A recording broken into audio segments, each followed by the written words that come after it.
a paragraph on the back each one. Sat down. Man came in, said, all rise. We all stood up, and Obie stood up with the 27 8x10 colored glossy pictures, and the judge walked in, sat down with the seeing-eye dog, and he sat down. We sat down. Obie looked at the seeing-eye dog. Then the 27 8x10 colored glossy pictures with the circles and arrows and a paragraph on the back each one, and looked at the seeing-eye dog. And then the 27 8x10 colored glossy pictures with the circles and arrows and a paragraph on the back of each one, and began to cry, because Obie came to the realization that it was a typical case of American blind justice, and there wasn't nothing he could do about it.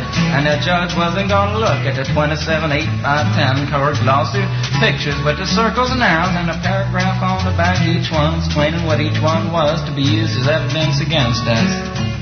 And we was fined $50 and had to pick up the garbage in the snow, but that's not what I came to tell you about.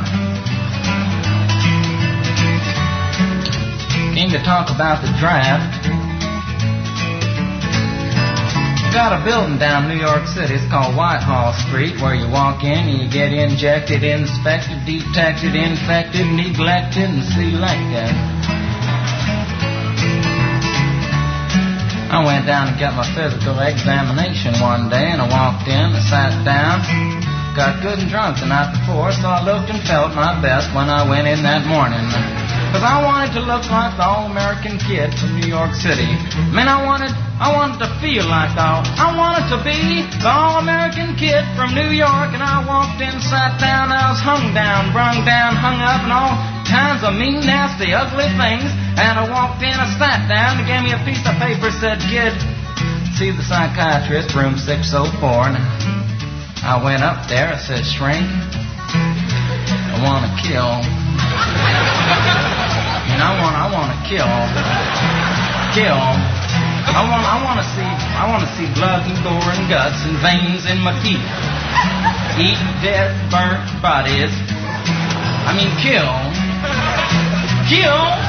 And I started jumping up and down, yelling, kill. And it started jumping up and down with me, and we was both jumping up and down, yelling, kill.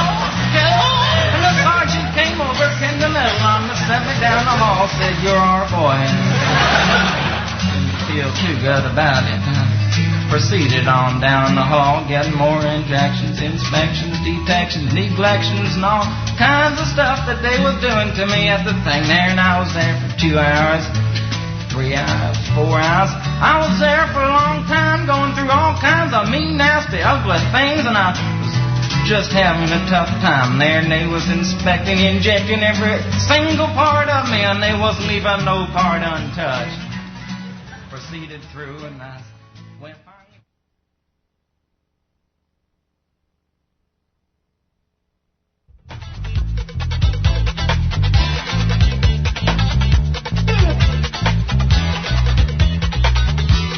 You are listening to The Micro Effect.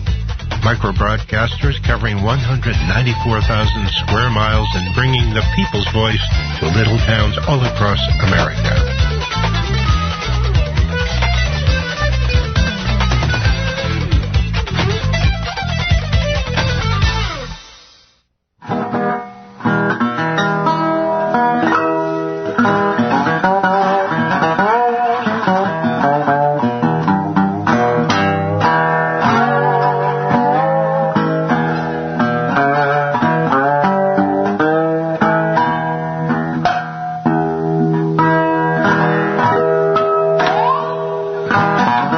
Listening to The Micro Effect.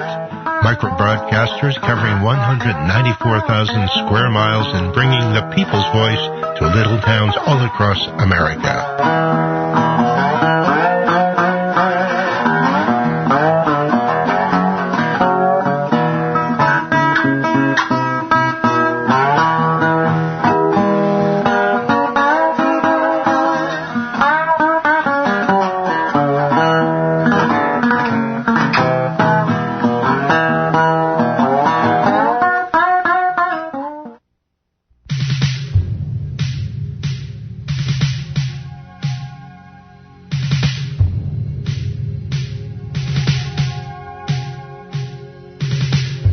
dream the other night that, well, I didn't understand. A figure walked in through the mist with a flintlock in his hand. His clothes were torn and dirty as he stood there by my bed. He took off his three-cornered hat, and speaking low to me, he said, "We fought a revolution to secure our liberty. We wrote the Constitution as a shield from tyranny. For future generations, this legacy we gave. In this, the land of the free and home of the brave.